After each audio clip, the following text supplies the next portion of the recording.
اعوذ باللہ من الشیطان الرجیم بسم اللہ الرحمن الرحیم لا يستوی اصحاب النار واصحاب الجنہ اصحاب الجنة هم الفائزون لو انزلنا هذا القرآن على جبل لرأيته خاشعا متصدعا من خشية الله وتلك الأمثال نضربها للناس لعلهم يتفكرون هو الله الذي لا إله إلا هو عالم الغيب والشهادة هو الرحمن الرحيم هو الله الذي لا إله إلا هو الملك القدوس السلام المؤمن المهيمن العزيز الجبار المتكبر سبحان الله عما يشركون هو الله الخالق البارئ المصور له الأسماء الحسنى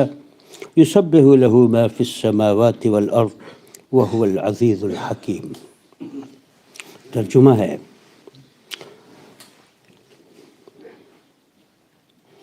دوزخ میں جانے والے اور جنت میں جانے والے کبھی یکساں نہیں ہو سکتے۔ جنت میں جانے والے ہی اصل میں کامیاب ہیں۔ اگر ہم نے یہ قرآن کسی پہاڑ پر اتار دیا ہوتا تو تم دیکھتے کہ وہ اللہ کے خوف سے دبا جا رہا ہے اور پھٹا پڑتا ہے۔ یہ مثالیں ہم لوگوں کے سامنے اس لیے بیان کرتے ہیں کہ وہ اپنی حالت پر غور کریں۔ وہ اللہ ہی ہے جس کے سوا کوئی معبود نہیں۔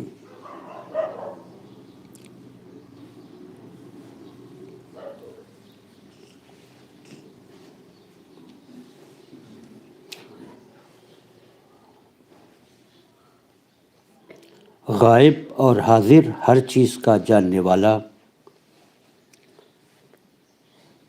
وہی رحمان اور رحیم ہے۔ وہ اللہ ہی ہے جس کے سوا کوئی معبود نہیں۔ وہ بادشاہ ہے، نہایت مقدس، سراسر سلامتی، امن دینے والا، نگہبان، سب پر غالب، اپنا حکم بزور نافذ کرنے والا اور بڑا ہی ہو کر رہنے والا۔ پاک ہے اللہ اس شرک سے جو لوگ کر رہے ہیں۔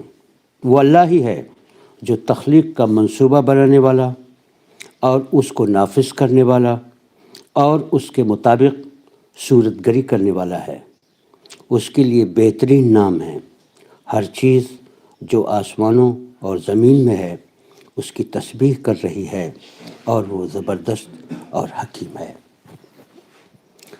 محترم حضرات، یہ سورہ حشر کی آخر کی چند آیتیں میں نے آپ کے سامنے پیش کی ہیں۔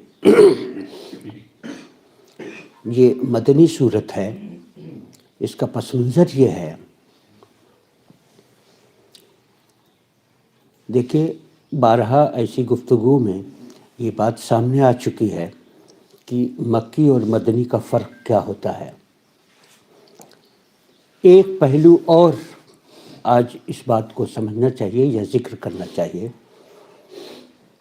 کہ انسانی نفسیات کا خاصہ ہے یا اس مادی دنیا کا مسئلہ ہے یہ کہ جب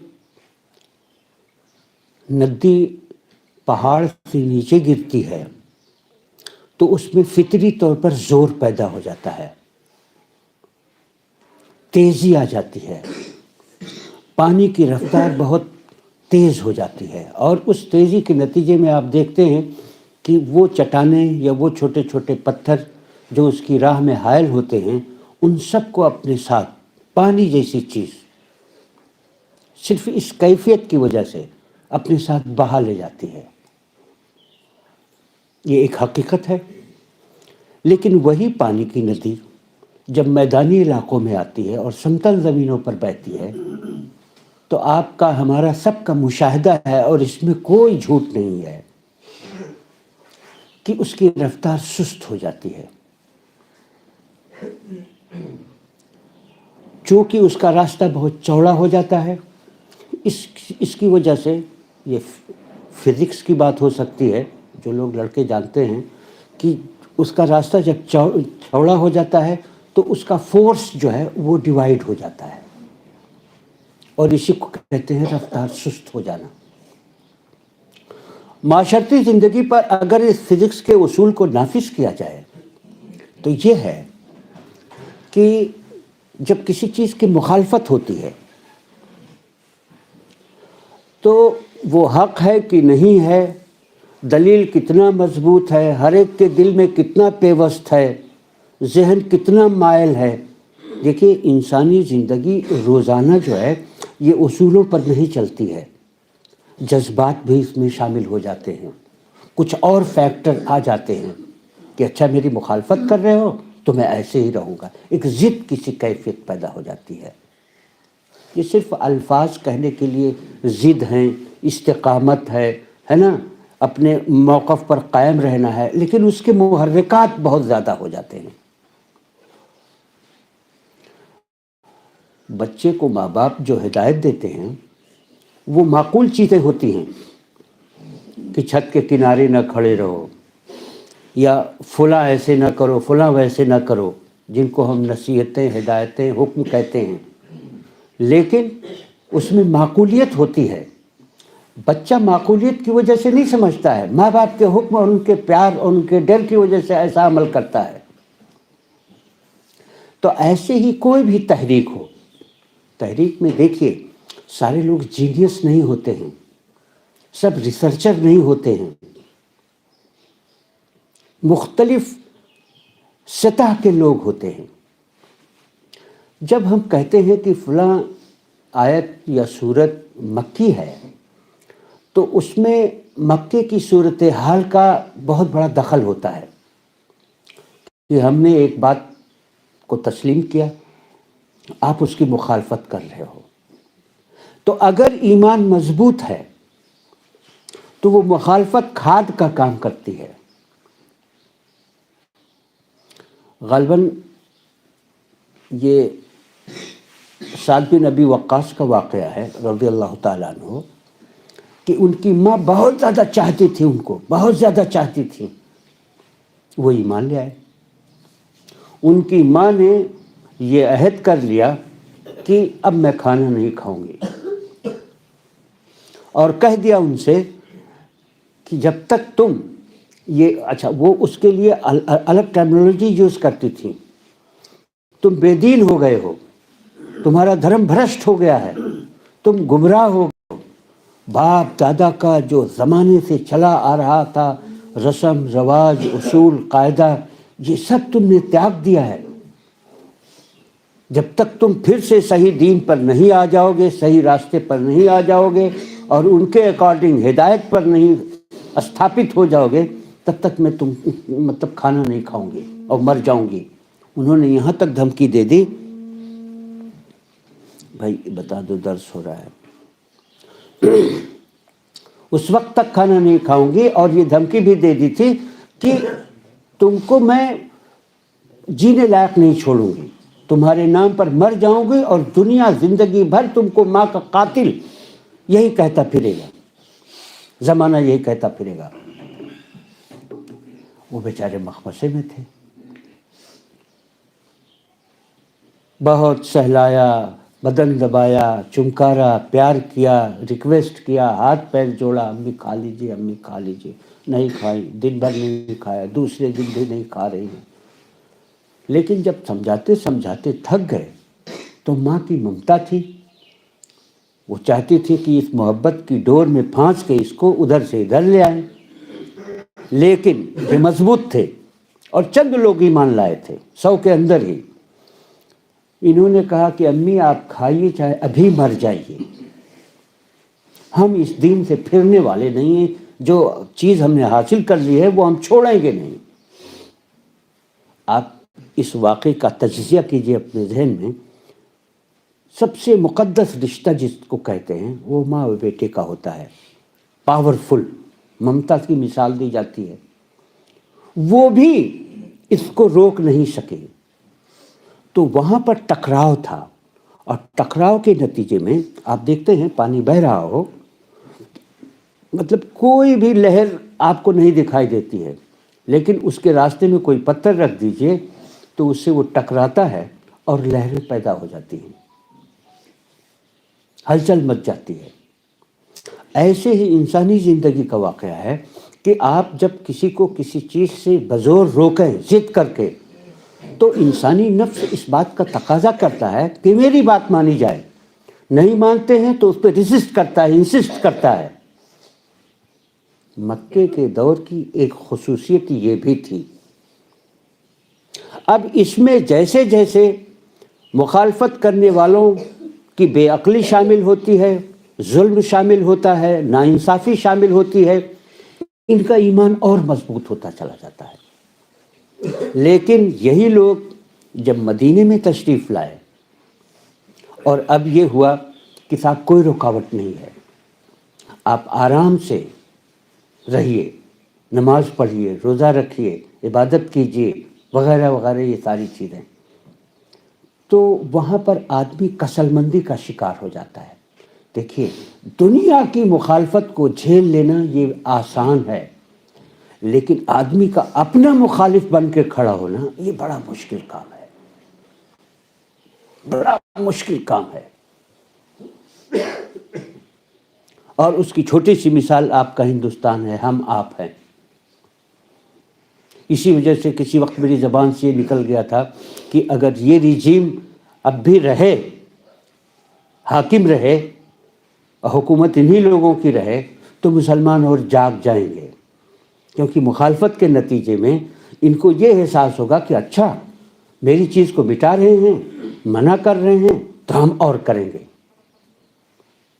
اور جیسے ہی پنکھا چلا دیا گیا، اے سی آن کر دیا گیا، کھانے پینے کی سہولتیں فراہم ہو گئیں اور کروٹ بدلنے لگے، ویسے نیند گہری ہوتی جائے گی، اور جس کو کسل مندی کہتے ہیں، تساہل ہے نا، اچھا کر لیں گے، اچھا کر لیں گے، اچھا کر لیں گے، وہ والی کیفیت پیدا ہو جاتی ہے۔ مدینہ شریف میں یہ ماحول ہے نا، یہ ماحول پیدا ہو رہا تھا۔ یہ چیز آپ اپنے ذہن میں رکھیے، پوری سورت پڑھ جائیے۔ آخر کیا وجہ ہے کہ آخر میں اللہ تعالیٰ کے اسماء اور صفات کا ذکر کیا گیا ہے؟ اسی وجہ سے ذکر کیا گیا ہے کہ دیکھیے، مومن کی بنیاد، بہت غور سے سننے والی چیز ہے یہ، مومن کی بنیاد اس کے ایمان کی، اس کے اعمال صالحہ کی، اس کی تربیت کی، اور اس کو خدا رخی زندگی گزارنے کے لیے جو بنیاد ہے وہ اللہ کی ذات اور اس کے اسماء حسنہ ہیں۔ پوری تشریح کر لیجئے شریعت کی، وہ کہیں نہ کہیں اسماء حسنہ سے ٹچ ہے۔ وہ ہادی ہے، اس لیے ہدایت کی بات کی ہے۔ وہ مالک ہے یعنی بادشاہ ہے، اس لیے اس کی حکمرانی ہونی چاہیے۔ وہ خالق ہے، اس وجہ سے ہمیں یہ احتیاج ہے، یعنی ضرورت ہے کہ ہم اپنے وجود و بقا کے لیے اس کے نام کو بھجیں۔ وہ فیسیلیٹیٹر ہے، ہر چیز، ساری چیزیں ہمارے لیے، وہ رب ہے، ساری چیزیں مہیا کی ہیں، اس وجہ سے ہم اس سے بے نیاز نہیں ہو سکتے اور بھول نہیں سکتے ہیں۔ اسی نے ہمارا ڈائیگرام بنایا ہے۔ یہ تصویر جو بنی ہوئی ہے کہ سارے جانور یا تو ریگتے ہیں یا تو چار پیر سے چلتے ہیں، یہ انسان ہی ہے جو دو پیر سے چلتا ہے۔ احسن تقویم جس کو کہا گیا ہے، تو ہمیں اس کا شکر گزار ہونا چاہیے۔ ساری فیسلٹیز اسی کی دی ہوئی ہیں، چاہے جس معنی میں ہوں، چاہے وجود کے معنی میں ہوں، چاہے تخلیق کے معنی میں ہوں، چاہے ربوبیت کے معنی میں ہوں، ہم چاروں طرف اس سے گھرے ہوئے ہیں۔ اس وجہ سے اس کے اسماء اور اس کے نام اور اس کی جو صفات ہیں، اس کا تقاضا ہے کہ ہم ہر پہلو سے اسی کی طرف متوجہ ہوں۔ اچھا، اب اس کو ذرا سا ادیان کے مطالعے کا ایک موضوع بنائیے، تو آپ دیکھتے ہیں کہ سب سے پہلا بگاڑ جو آتا ہے امتوں میں، وہ اللہ تعالیٰ کے وجود کے اور اس کے نام اور اس کی ہستی اور اس کے وہ کیا ہے، کیسے ہے، اسی میں آتا ہے۔ جیسے عبرانی زبان میں، سریانی زبان میں بندہ اور بیٹا ایک ہی لفظ سے استعمال کیا جاتا تھا، اس دونوں مفہوم کو ایک ہی لفظ سے استعمال کیا جاتا تھا، ظاہر کیا جاتا تھا۔ جیسے میں اپنے رب کا بندہ ہوں، اس کو وہ کہیں گے کہ میں اپنے رب کا بیٹا ہوں۔ تو یہ زبان کی کمزوری کے نتیجے میں، حالانکہ یہ وضاحت ہو جاتی ہے سیاق سباق سے، حضرت مسیح کو بیٹا بنا لیا گیا۔ آپ انجیل پڑھیے، یسوع کا خداوند، یسوع کا باپ آسمان میں ہے، ایسے بہت سارے الفاظ باپ کا لفظ استعمال ہوا ہے۔ تو یہ معنی کی تبدیلی کے نتیجے میں پورا خدا کا تعارف ہی جو ہے وہ غلط ہو گیا، اور بعد میں اس کی جو شارحین پیدا ہوتے ہیں انہوں نے اقانیم ثلاثہ بنا لیا ہیں، باپ، بیٹا، روح القدس۔ اب بیٹا ہوگا تو مقدس ماں بھی ہوگی، اس میں چیزیں ایڈ ہوتی چلی جاتی ہیں۔ یہود کے سلسلے میں کہا، ان کا ایک سیکٹ تھا، سارے نہیں، عزیر ابن اللہ، عزیر اللہ کے بیٹے ہیں، حضرت عزیر نبی تھے۔ اور اپنے دیش میں آئیے، یہاں پر میں نے جو کچھ پڑھا ہے ویدوں میں، یہ اگنی اور اندر اور فلاں کے جو الفاظ استعمال ہوئے ہیں، یہ ہمارے احباب بتاتے ہیں، اور مجھ کو جو مطالعہ کرایا گیا ہے وہ یہ بتاتا ہے کہ یہ سب اللہ تعالیٰ کے یا پرمیشور کے صفات تھیں، جس کی تشریح در تشریح، تشریح در تشریح کی وجہ سے وہ مختلف چیز بن گئی ہیں، وہ الگ استتو بن گیا ہے۔ اور ہر چیز، اب اس میں فنون لطیفہ جوڑ دیجئے، ہر صفت کو ظاہر کرنے کے لیے ذریعہ اظہار صرف زبان نہیں ہے، فنون لطیفہ سارے ہیں، تو مجسمے بنا لیے گئے صاحب۔ اسی وجہ سے وہ لوگ جب درگا کے ہاتھوں کی تشریح کرتے ہیں تو اس کا مطلب یہ ہوتا ہے کہ اس کی قدرت اور طاقت کا اظہار کر رہے ہیں، کہ ایک ہاتھ نہیں ہے، ہاتھ طاقت کی علامت ہے۔ تبت یدا ابی لہب، ابو لہب کے دونوں ہاتھ ٹوٹ گئے، یعنی اس کی طاقت اور قوت ختم ہو گئی۔ یہ استعارے کی چیز تھی، لیکن انہوں نے استعارے کو صورت میں ڈھال دیا۔ اب اس کے نتیجے میں یہ ہوا کہ صاحب ایسے دیوتا ہیں کہ جس کے 10 ہاتھ ہے۔ راون کے سلسلے میں جو کہا جاتا ہے 10 سر تھا، تو فزیکلی نہیں تھا، لیکن فنون لطیفہ مجسمہ سازی کے اصول کی بنیاد پر اس کے دماغ کو بہت بڑا بتانے کے لیے 10 گنا بتا دیا کہ 10 سر تھا۔ یہ حقیقتاً نہیں ہے، لیکن وہی والی بات کی ایک کہانی کہی جاتی ہے کہ کسی گاؤں میں کوئی دیہاتی آیا ایک مہمان بن کر، تو سب کھانا لایا گیا تو ایک ڈنڈا بھی لا کے رکھ دیا گیا۔